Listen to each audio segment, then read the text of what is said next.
అందరికీ నమస్కారం. Welcome to it's you TV. ప్రస్తుతం మనతో పాటు ఉన్నారు ఆధ్యాత్మికవేత్త, జ్యోతిష్య పండితులు బ్రహ్మశ్రీ నందిబట్ల శ్రీహరి శర్మ గారు. వారితో మాట్లాడి మరిన్ని విషయాలు తెలుసుకుందాం. నమస్కారం గురువుగారు. నమస్కారం గురువుగారు. వాగర్థావివ సంపృక్తౌ వాగర్థ ప్రతిపత్తయే జగతః పితరౌ వందే పార్వతీ పరమేశ్వరౌ ఆదిత్యాయ చ సోమాయ మంగళాయ బుధాయ చ గురుశుక్ర శనిభ్యశ్చ రాహవే కేతవే నమః. శృంగేరి జగద్గురు పీఠాధిపతులకి, కంచి పీఠాధిపతులకి నమస్కారములు తెలియచేసుకుంటూ కార్యక్రమాన్ని ప్రారంభిద్దాం. గురువుగారు, గ్రహణం అంటేనే దేవాలయాలు మూసివేస్తారు. గ్రహణం నాడు ఏ ఏ దేవాలయాలు తెరుస్తారు తెలియజేస్తారా గురువుగారు? గ్రహణం అని చెప్పగానేనమ్మా మనకు ఒక రకమైన భయం అనేటువంటిది సాధారణంగా మన సమాజంలో ఉండిపోయింది. గ్రహణ సందర్భంగా దేవాలయాలన్నీ మూసివేస్తారు, ఇంట్లో కూడా నియమాలు పాటించాలి. ఇంకా ఈ ప్రసార మాధ్యమాలు బాగా పెరిగిన తర్వాత అసలు కొన్ని రాశుల్లో జన్మించిన వాళ్ళకి ఇబ్బంది, నష్టము, భారీ నష్టము, మరణగండము.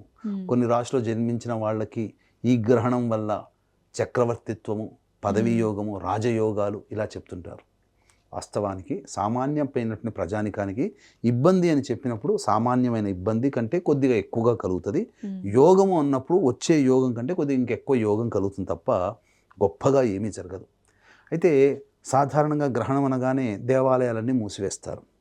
ఎందుకు మూసివేస్తారు? దీంట్లో ఉన్నటువంటి వైజ్ఞానికం, సైన్స్ పరంగా ఆలోచిస్తే సూర్యగ్రహణమైనా చంద్రగ్రహణమైనా ఏర్పడినప్పుడు భూమి మీదకి, అంతరిక్షం నుంచి భూమి మీదకి ప్రసరించే విషవాయువులని అడ్డుకట్ట వేసే గోడ తెరుచుకుంటుంది.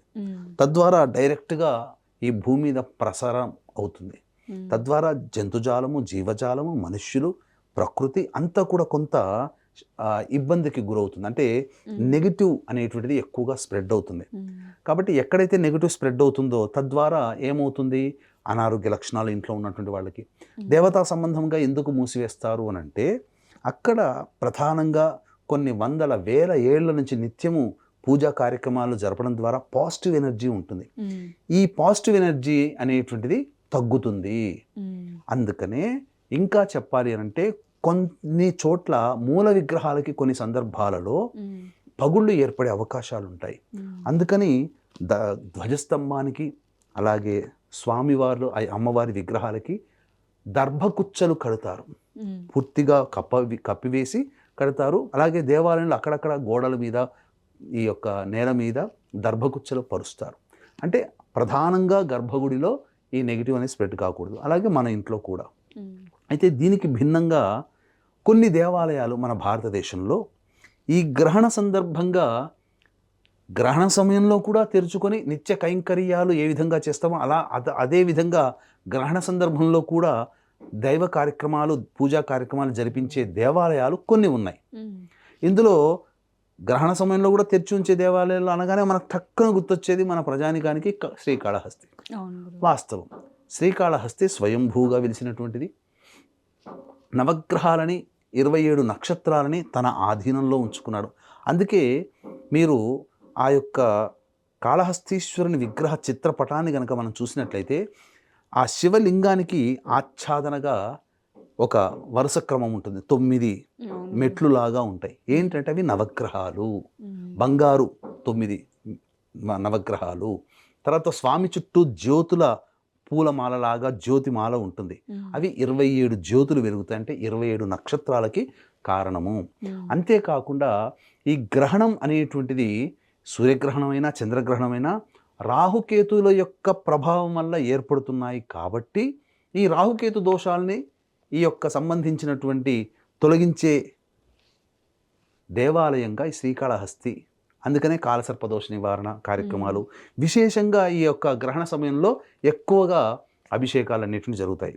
చాలామంది వీక్షించేటువంటి యూటీవీ ప్రేక్షకులకి తెలియనటువంటిది ఏంటంటేనమ్మా, ఈ యొక్క కేతుగ్రహ దోషం ఉన్నప్పుడు అమ్మవారికి మామూలు రోజుల్లోనే ఎప్పుడైనా కానీ అభిషేకము, అర్చన, అలంకరణ అయిన తర్వాత అమ్మవారి నడుముకి నాగాభరణం వడ్డాణంగా పెడతారు. ఆ నాగాభరణాన్ని చూసి నమస్కరిస్తే చాలు, ఎప్పుడు వెళ్ళినా కానీ కేతుగ్రహ దోషం తొలగిపోతుంది. కేతుగ్రహము అంటే గత జన్మ కర్మదోషాలు.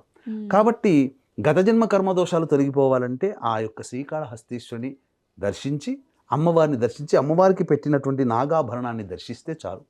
అలాగే దీంతో సమానంగా అగ్నిలింగంగా పేర్కొనబడేటువంటి అరుణాచల క్షేత్రంలో కూడా ఈ యొక్క సంబంధించినటువంటి దేవతా పూజా కార్యక్రమాలు, కైంకర్యాలు ఈ గ్రహణ సందర్భంగా నిరాటంకంగా జరుగుతాయి. అక్కడేం మూసివేయరు.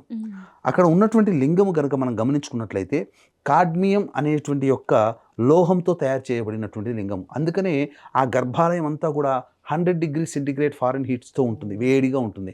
గర్భాలయం నుండి అర్చకులకి చెమటలు తప్ప ఇంకా ఏమీ ఉండదు, అంతగా ఉంటుంది. కాబట్టి ఆ స్వామి కూడాను నవగ్రహాలకి కాలానికి అతీతుడు కాబట్టి ఆ విధంగా గ్రహణ సమయంలో కూడా నందికి ఈశ్వరుడికి అభిషేకాది కార్యక్రమాలు జరపబడతాయి. తదనంతరం చెప్పుకోబడే ప్రధానమైన దేవాలయం మహాకాళేశ్వరం, ఉజ్జయినిలో వెలిసినటువంటి మహాకాళేశ్వరం.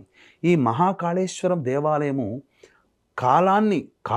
కాలానికి అతీతముగా మహాకాలుడిగా వెలిసినటువంటి క్షేత్రము, జ్యోతిర్లింగ క్షేత్రం అది. కాబట్టి కాలాన్ని అదుపులో ఉంచుకోగలిగేవాడు, కాలాన్ని శాసించేటువంటి వాడు మహాకాళేశ్వరుడు. కాబట్టి కాలమంతా ఆయన ఆధీనంలో ఉన్నప్పుడు ఈ గ్రహణాలు అనేటువంటివి పిపీలకాలు లాంటివి. కాబట్టి మహాకాళేశ్వర ఉజ్జయినిలో వెలిసినటువంటిది కూడా ఆ యొక్క నిత్య నైమిత్తిక కార్యక్రమాలకి సంబంధించినటువంటిది ఎప్పుడు కూడాను నిరాటంకంగా సాగుతాయి. అయితే ఈ యొక్క గ్రహణాలు అనేటువంటివి రాహువు కేతుగ్రహ ప్రభావం వల్ల కలుగుతాయి. కాబట్టి ఇక్కడ కొన్ని రాశుల్లో జన్మించినటువంటి వారికి మంచి, కొన్ని రాశుల్లో జన్మించినటువంటి వారికి చెడు అని ఎప్పుడు గ్రహణం వచ్చినా ఈ సందర్భంగా వస్తుంది. కాబట్టి మంచిగా చెప్పబడినటువంటి రాశులు ఏవైతే ఉంటాయో దోషం కలిగినటువంటి పరిహారాలు చేసుకోమని చెబుతారు. తప్పకుండా అందరూ పాటించాలమ్మా. ఎందుకనంటే జరగబోయేటువంటి చెడు మనం ఊహించలేం, ఏ విధంగా జరుగుతుందో. రోజు వారి జరిగేటువంటి విధానంగా ఉంటుంది అనుకుంటాం, కానీ గ్రహణం తర్వాత ఏ రాశులకైతే బాగోలేవు అని చెప్పబడ్డాయో ఇంకొంత విభిన్నంగా జరుగుతాయి. కొద్దిగా దోషం ఎక్కువగా ఉంటుంది, కొద్దిగా ఇబ్బందులు ఎక్కువగా వస్తాయి, అనుకున్న పని ఇంకెక్కువ లేట్ అవుతుంది. ఇలా ఈ దోషం ఉన్నటువంటి వాళ్ళకి సంబంధించి ఏ గ్రహణం వచ్చినా దోష ప్రభావం కలిగినటువంటి రాశులకి దోష పరిహారంగా మన పీఠమాధ్వర్యంలో ప్రతి గ్రహణానికి మరుసటి దినం ప్రదోషకాల సమయంలో గ్రహణ దోష నివారణ పూజల హోమాలు జరిపించడం జరుగుతుంది. కాబట్టి వీక్షించేటువంటి యూటీవీ ప్రేక్షకులు ఎప్పుడు ఏ గ్రహణం వచ్చినా మనకి ఈ యొక్క సంబంధించినటువంటి గ్రహణ దోషం ఉంది మన రాశికి అన్నప్పుడు చేయించుకోదలిస్తే మనకు ఈ యొక్క మన పీఠమాధ్వర్యంలో గ్రహణ దోష నివారణ పూజలు జరుగుతాయి. మరుసటి రోజున జరుగుతాయి, గ్రహణం ఏర్పడిన మరుసటి రోజున అందులో నమోదు చేసుకోవచ్చు. ఇక కల్పాజీ దేవాలయం అనేటువంటిది ఒకటి ఉంది. ఇది ఢిల్లీలో ఉంటుంది, అమ్మవారి దేవాలయం. ఇక్కడ ఏంటంటే కాలము అనేటువంటిది ఆమె ఆధీనంలో ఉంటుంది. గ్రహాలు, నక్షత్రాలు ఆమె గుండా, కాలము కూడా ఆమెని అనుసరించే వెళుతుంది అని చెప్పి నానుడి. కాబట్టి ఢిల్లీలో ఉన్నటువంటి కల్కాజీ దేవాలయం, కల్కాజీ అమ్మవారు, ఆ అమ్మవారి దేవాలయం చాలా విశేషము. అక్కడ కూడా నిరాటంకంగా జరుగుతాయి. ఇక తరువాత ఉండేటువంటిది దేవాలయము తపేశ్వరాలయం. అంటే ఏం చెప్పబడి ఉంది? కపిలేశ్వరాలయం అంటే ఏం చెప్పబడి ఉంది అంటే ఉత్తరాఖండ్ అనేటువంటిది రాష్ట్రంలో ఉందమ్మా ఇది. అంటే గంగోత్రి దగ్గర గంగ ఉద్భవించింది, హిమాని నదంగా. అక్కడి నుంచి గంగ ప్రవాహం అనేది మన భూమి మీదకి వస్తుంది. ఆ వచ్చే క్రమంలో చాలా వేగవంతంగా వస్తుంది, మనిషి తట్టుకోలేడు, మనిషి నిలబడితే కొట్టుకుపోతాడు, అంతటి వేగం అన్నమాట. మన మామూలుగా నదుల్లో దిగినట్టు కాదు. ఆ వేగాన్ని ఆ పరమేశ్వరుడు, ఆ దేవాలయం దగ్గర ఉన్నటువంటి ఆ పరమేశ్వరుడు ప్రవాహ వేగాన్ని తగ్గించాడట. ఆ కారణం చేత ఎక్కడైతే గ్రహణం వచ్చిందని చెప్పి ఆపివేస్తామో ఆ నదీ ప్రవాహం పెరుగుతుందనే ఉద్దేశంతోనో, లేకపోతే గంగా ప్రవాహం పెరిగి ఇబ్బందులు, కోతలకు గురవుతాయనో గ్రహణ సమయంలో కూడా ఆ దేవాలయాన్ని తెరుచుతారు.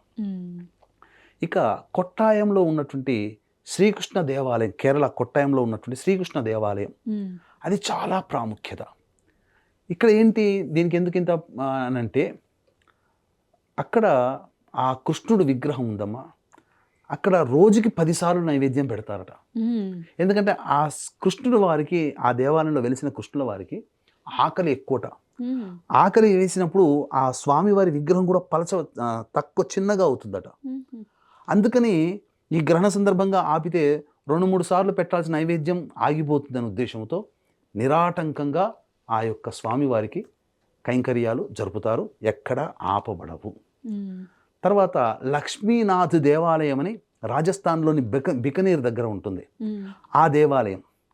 ఆ దేవాలయంలో కూడా నిరాటంకంగా ఒకప్పుడు పూర్వకాలంలో ఎప్పుడో 100 ఏళ్ల కిందట ఈ యొక్క గ్రహణాలు ఉన్నప్పుడు మూసివేస్తే స్వామివారు ఆ యొక్క దేవాలయ పరిసర ప్రాంతంలో ఉన్నటువంటి మిఠాయి అమ్ముకునే వ్యాపారస్తుడికి కలలో కనిపించి నాకు ఆకలేస్తుందిరా ఏమన్నా పెట్టు అని చెప్పి అన్నారట.